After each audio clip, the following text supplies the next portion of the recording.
Hello बच्चे लोग, welcome to our channel Alpha English Academy. तो बच्चे लोग, आज का जो टॉपिक है वो ऑब्जेक्टिव हम लोग करने जा रहे हैं चैप्टर 7 का, मतलब अ चाइल्ड इज बॉर्न, और जिसके राइटर कौन है? Germaine Green. तो बेटा जो ऑब्जेक्टिव क्वेश्चन अभी करेंगे एग्जाम में, जो क्वेश्चन आएगा बिहार बोर्ड 12th इंग्लिश में, तो क्वेश्चन यहीं से आएगा अगर चैप्टर 7 का होगा। इससे पहले चैप्टर 1 से 6 तक सब्जेक्टिव, ऑब्जेक्टिव और समरी हो चुका है आपके लैंग्वेज में। अगर चाहिए बेटा उसका नोट्स, अगर recorded class, video class, chapter wise notes और हर चैप्टर का वीकली टेस्ट बेटा, तो आप इस एप्लीकेशन को इंस्टॉल कर लो गूगल प्ले स्टोर पर और हर बच्चे को शेयर करो जो इस बार बिहार बोर्ड 12th इंग्लिश का एग्जाम दे रहे हैं 2025 में, और जो अंग्रेजी के क्षेत्र में काफी वीक हैं तुम्हारे छोटे भाई बहन, तो स्पोकन का भी कंटेंट यहाँ पर मिलेगा। इसके साथ साथ मेरे शेर बच्चे, इंग्लिश ग्रामर 6 क्लास से 12th क्लास का कंटेंट उस एप्लीकेशन पे आपको मिलेगा। कंपटीशन वाले भाई बहन होंगे आपके जिनका ग्रामर में कॉन्सेप्ट जीरो होगा, तो जीरो से एडवांस लेवल का कॉन्सेप्ट आपके भाषा में सिंपल सरल लैंग्वेज में बताया गया है मेरे प्यारे बच्चे। तो ये टेलीग्राम का क्यूआर कोड है बाबू, आप इसको स्कैन कीजिएगा, डायरेक्ट टेलीग्राम चैनल पे चले जाओगे। एक और माध्यम है, तरीका है, सोर्स से आप चैनल के डिस्क्रिप्शन पे जाओगे, आपको टेलीग्राम का लिंक मिलेगा, उस टेलीग्राम पे ज्वाइन कीजिएगा, सारा नोटिफिकेशन नोट्स वगैरह मिल जाएगा। या तो इस एप्लीकेशन को इंस्टॉल करोगे, सारा कंटेंट वगैरह इस एप्लीकेशन पे मिलेगा फ्री ऑफ कॉस्ट बाबू, 1 रुपया नहीं लगेगा तुम्हारा।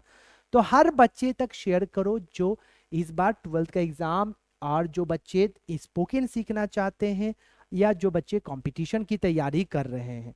चलते हैं बेटा, अब मुद्दे पे आते हैं। ऑब्जेक्टिव क्वेश्चन अगर इस चैप्टर से आएगा तो क्या क्या ऑब्जेक्टिव क्वेश्चन हो सकता है जो इस बार आने की पॉसिबिलिटी, चांसेस ज्यादा है, तो वो सारे ऑब्जेक्टिव क्वेश्चन को हम लोग देखने जा रहे हैं। इससे पहले बेटा अप टू 6, मतलब चैप्टर 1 से 6 तक सब्जेक्टिव, ऑब्जेक्टिव और समरी हो चुका है।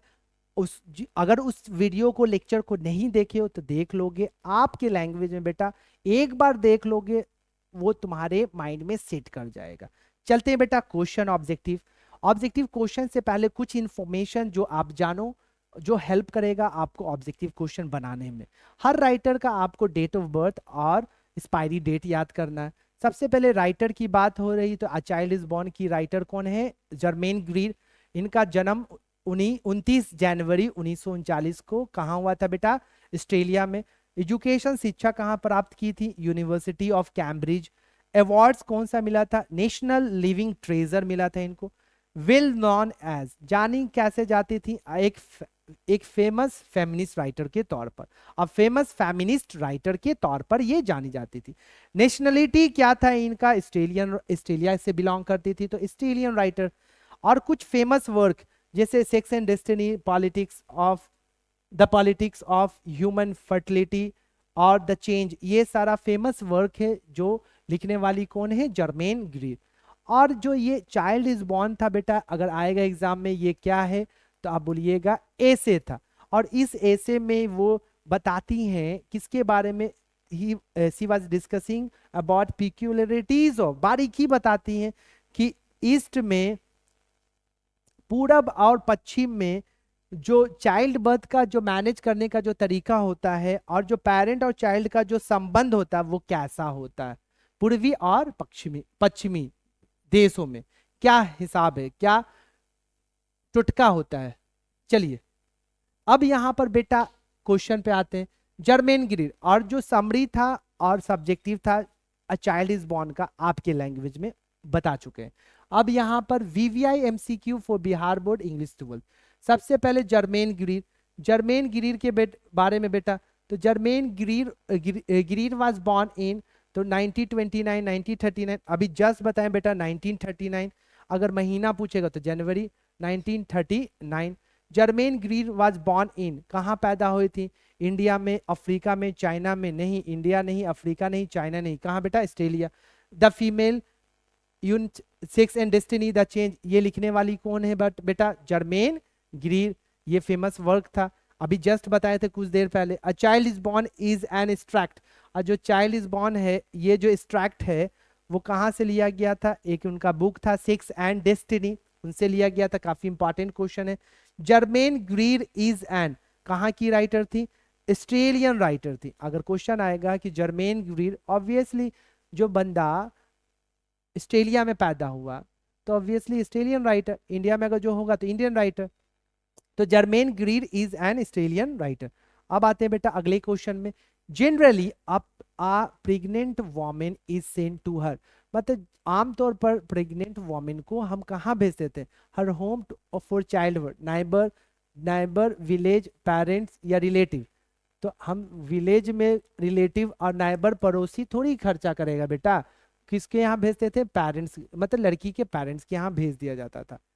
और अभी भी ये सिस्टम चलता है। In the husband wife do you enjoy more freedom and individuality, मतलब किस देश में, ईस्ट में या वेस्ट में, नॉर्थ में या साउथ में, कहां पर ज्यादा फ्रीडम दिया जाता था मतलब हस्बैंड वाइफ को?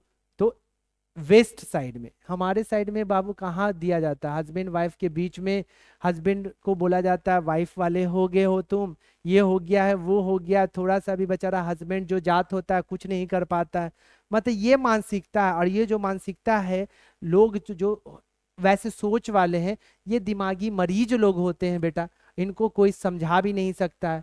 वैसा स्कूलिंग उन लोगों का होता है जो आपको बेटा बाद में समझ में आएगा। चलिए यहां पर आते, वेस्ट के जो लोग होते हैं वहां के लोगों को, वहां के लोगों में वाइफ और हस्बैंड को ज्यादा आजादी दिया जाता है। चलिए, a women has to observe various taboos, rituals, custom. जाहिर सी बात है प्रेग्नेंट वोमेन को बहुत सारा चीजों से गुजरना पड़ता है, अंधविश्वास से, रिचुअल, रीति रिवाज से गुजरना पड़ता है, टुटका उटका से। चलिए, a child is born is written by, a child is born किसके द्वारा लिखा गया है? Obviously Germaine Greer, Greer Australian writer जो है। In Bangladesh is a kind of fairy tales, Bangladesh में एक तरह का फेरी टेल्स होता था, मतलब परियों की कहानी। तो वो परियों की कहानी का नाम क्या था? जुप्थोका, नन ऑफ दिस, मकठोका या रूपथोका? ये बाबू रूपथोका, जो आंटी लोग सुनाया करती थी। Garlands of war given to a new baby, जो नया बच्चा जन्म लेता था तो उसको मतलब बुरी आत्मा से, बुरी नजर से बचने के लिए तो उनको जो हार या माला पहनाया जाता था वो एप्पल से, अब बनाना का बनता था नहीं, गार्लिक और टर्मेरिक, मतलब लहसुन और क्या रहता था? अदरक। लहसुन बोल रहे, टर्मेरिक का मतलब हल्दी होता है और गार्लिक का मतलब होता है लहसुन। अदरक कहाँ से आ गया? अब बहुत सारे लोग, ऐसा ऐसा टोटका होता है बाबू, अदरक लहसुन और हल्दी लगाने से है ना भाई तुमको, तुम भूत वाले नजर से, मतलब तुम आत्मा से और तुम गलत नजर से बचोगे। ऐसा पहले का लोगों का माइंडसेट था। चलिए अब आते हैं, Sylheti women and her child are given new dress, मतलब सिलहती वोमेन को और उसके बच्चे को नया ड्रेस दिया जाता था। जब कब दिया जाता था? जब बच्चा कितने दिन का हो जाता था? 7th day of the birth. visited an enormous modern hospital for Bantu patients in South Africa। अब यहाँ पर बाबू 13 का एसिला किट्जिंगर, ये तुम्हारा राइट ऑप्शन होगा। बहुत जगह पर ऐसा ऐसा सिस्टम होता था बाबू कि जहाँ पे प्रेग्नेंट वोमेन जिसके पेरेंट्स वगैरह नहीं होते थे इस दुनिया में, तो उसको तो दिक्कत होता था, उसका इलाज वगैरह प्रेग्नेंट वोमेन में, जो एक लेडी होती है तो उस जो प्रोसेस होता है 8 महीने 9 महीने का, उसमें खर्चा होता है, बहुत ज़्यादा प्रॉब्लम भी होता है, तबीयत भी खराब होती है। तो उसके लिए बहुत सारे देश ने एक अभियान निकाला, गवर्नमेंट हॉस्पिटल बनाया जहाँ पे प्रेग्नेंट वोमेन का फ्री में ट्रीटमेंट हुआ करता था। चलिए, in children under the age of 5 और 6 are looked after by the whole family. तो कहाँ पे बाबू? फ्रांस में, ब्रिटेन में, बांग्लादेश में या जापान में? तो यहाँ पे बांग्लादेश की बात हो रही है कि बांग्लादेश में चिल्ड्रेन को अंडर द एज ऑफ 5 और 6, मतलब 5 और 6 साल तक, मतलब उसके पूरे परिवार के द्वारा देखभाल किया जाता है। Which type of pro speech a child is born? तो चाइल्ड इज बॉर्न क्या था बेटा? ये क्वेश्चन बार बार आया है एग्जाम में, ए से था। इन्फेंट मतलब बच्चे, और मदर्स माँ, rate is greater in traditional birth, मतलब मरने का जो रेट है, ये मॉर्टेलिटी, मृत्यु का जो रेट है, दर है, ट्रेडिशनल बर्थ में ज्यादा होता था। मतलब क्यों होता था? क्योंकि इन लोग अपने ही से, मतलब घर ही पर बच्चे को जन्म देती थी। तो अब हॉस्पिटल वगैरह का कॉन्सेप्ट नहीं था, तो बहुत सारा ऐसा चीज़ होता है जिसको आइडिया नहीं होता है, तो वहाँ पे क्या हो जाते थे, कहीं बच्चे का मृत्यु हो जाता था, कभी कभी माँ मर जाती, कभी कभी दोनों मर जाते थे। तो ट्रेडिशनल सोसाइटी में क्या होता था बाबू, मॉर्टेलिटी, मृत्यु रेट ज़्यादा होता था। अभी भी गांव देहात में देखोगे कि जहाँ भी प्रेग्नेंट वोमेन होते हैं तो क्या होता है, कुछ औरतें आ जाती हैं लास्ट टाइम में और वो इलाज करती हैं, तो उस टाइम में जब इमरजेंसी होता है तो कोई तो डॉक्टर वगैरह नहीं रहता, तो वहाँ पे बच्चे और माँ दोनों के जान का खतरा रहता है। तो पहले एजुकेशन अवेयरनेस नहीं था, तो ये चीज होता था। अब तो थोड़ा सा भी कुछ होता है तो लोग हॉस्पिटल जाते हैं। चलिए, तो यहाँ पर इसका राइट ऑप्शन क्या है, mortality. The doctor who is specialise in pregnancy and child birth is called, मतलब जो डॉक्टर, हर डॉक्टर हर कोई ना कोई फील्ड में स्पेशलाइज होता है। जो प्रेगनेंसी और चाइल्ड बर्थ में जो स्पेशलाइज्ड होता है उसको हम क्या बोलते हैं, ऑब्स्टेट्रिशियन बोलते हैं। The doctor who is specialise in women's disease, मतलब औरतों की बीमारी में या रिप्रोडक्टिव इशू के रिगार्डिंग कोई भी इस तरह का औरतों में जो प्रॉब्लम होता है रिप्रोडक्टिव ऑर्गेन में, तो उसको इलाज करने वाली उसको स्पेशलिस्ट डॉक्टर को हम क्या बोलते हैं, गायनेकोलॉजिस्ट बोलते हैं। अब प्रेगनेंसी और चाइल्ड बर्थ को देखने के लिए उसको हम क्या बोलते हैं, ऑब्स्टेट्रिशियन बोलते हैं। चलिए, in some society women are not accepted the member of the family until they, कुछ सोसाइटी में क्या होता था, मतलब वोमेन को एक्सेप्टेड, स्वीकार नहीं किया जाता था, कैसे, मेंबर ऑफ द फैमिली, जब तक वो बर्थ ना दे दे, बच्चे को जन्म ना दे दे। चलिए अगला क्वेश्चन देखते हैं बेटा। In societies child birth is a family affair, मतलब किस सोसाइटीज में चाइल्ड बर्थ फैमिली का अफेयर होता था, परिवार का काम होता था। तो ट्रेडिशनल सोसाइटीज में, in many traditional societies the relationship between mother and child more important than the between husband and wife, family and child, parent या सिबलिंग। हाँ, हस्बैंड और वाइफ से ज्यादा इंपॉर्टेंस बच्चे को, मतलब मदर्स एंड चाइल्ड्स के बीच की रिलेशनशिप को दिया जाता था ट्रेडिशनल सोसाइटीज में। सिलहती वोमेन या Sylheti is a division of India, Pakistan, Bangladesh, South Africa. तो सिलहती वोमेन बांग्लादेश की वोमेन को कहा जाता है बेटा। In traditional societies when the child is 7 days, मतलब ट्रेडिशनल सोसाइटीज में, समाज में जब बच्चा 7 दिन का हो जाता था तो क्या उसका रखाया जाता था, ऑब्वियसली जब 7 दिन का बच्चा होता था तो नेमिंग सेरेमनी उसका नाम रखाया जाता था। चलिए अगला क्वेश्चन, व्हाट इज रूपथोका इन बांग्लादेश। रूपथोका बांग्लादेश में क्या है, स्वीट है नहीं, डांस है नहीं, म्यूजिक है नहीं, फेरी टेल है, कहानी है, परियों का कहानी। In societies the whole matter of pregnancy is a celebration, मतलब किस सोसाइटीज में, मतलब जो प्रेगनेंसी का जो टाइम होता था, मैटर होता था, पूरे होल मैटर ऑफ प्रेगनेंसी जो होता था, एक तरह का क्या था, सेलिब्रेशन हुआ करता था। तो ट्रेडिशनल सोसाइटी में, मतलब जो औरत माँ बन जाती थी, पूरे फैमिली में खुशी की लहर दौड़, पूरे फैमिली में खुशी का लहर, लड़के साइड भी, लड़की साइड में भी हो जाता था। ऑन द, कि नया मेहमान आने वाला बेटा, on the occasion musical programme is given by, मतलब अब ओकेशन में क्या होता था, म्यूजिकल प्रोग्राम दिया जाता था, किसके लिए बेटा, वुमेन एंड गर्ल्स के लिए।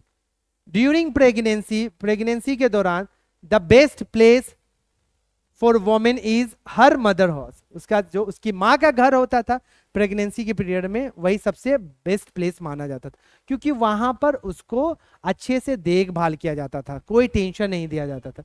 तो ये सारा चीज था बेटा। और देखिए अगला question 28, women had given up going to international conference, कहाँ की वोमेन बेटा, सुदानिस वोमेन। अभी हम जब समरी और सब्जेक्टिव बताए थे तो सुदानिस वोमेन के बारे में जिक्र किए थे। क्यों ये गिव अप, मतलब छोड़ देती थी इंटरनेशनल कॉन्फ्रेंस में जाना, क्योंकि इन लोगों के बारे में, औरतों की समाज के बारे में बात हो रहा है और औरतों के बारे में उनसे राय मशवरा नहीं लिया जा रहा, किसी के बारे में बात हो रहा और उनके बारे में डिस्कस नहीं किया जा रहा, उनसे कोई राय मशवरा नहीं लिया जा रहा और उन्हीं के बारे में बात हो रहा, तो किसी को भी बुरा लगेगा। इसीलिए सुदानिस वुमेन्स कॉन्फ्रेंस इंटरनेशनल कॉन्फ्रेंस नहीं जाती थी, क्योंकि उनके बारे में बात किया जा रहा है और उनसे राय नहीं लिया जा रहा कि क्या बताना चाहिए। रूपथोका इज टोल्ड बाय, रूपथोका जो फेरी टेल था, रूपथोका एक तरह का क्या था बेटा, एक तरह का फेरी टेल, मतलब परियों की कहानी। तो ये माँ सुनाती थी, आंट या बहन या ग्रैंड मदर, मतलब नानी दादी, तो आंट सुनाया करती थी। तो ये सारा जो भी 29 ऑब्जेक्टिव क्वेश्चन है, ये 29 objective question a child is born का important, a child is born का वीवीआई एमसीक्यू क्वेश्चन है। अगर क्वेश्चन आएगा आपके एग्जाम में तो इसी से आएगा बेटा, इसको अच्छे से याद कर लीजिए, रिवीजन कीजिए, और जितना भी हो सके इस वीडियो को मेरे प्यारे बच्चे शेयर कीजिए, हर बच्चे तक पहुंचाइए जो इस बार बिहार बोर्ड का एग्जाम दे रहे हैं। Finally bye, take care, have a good day.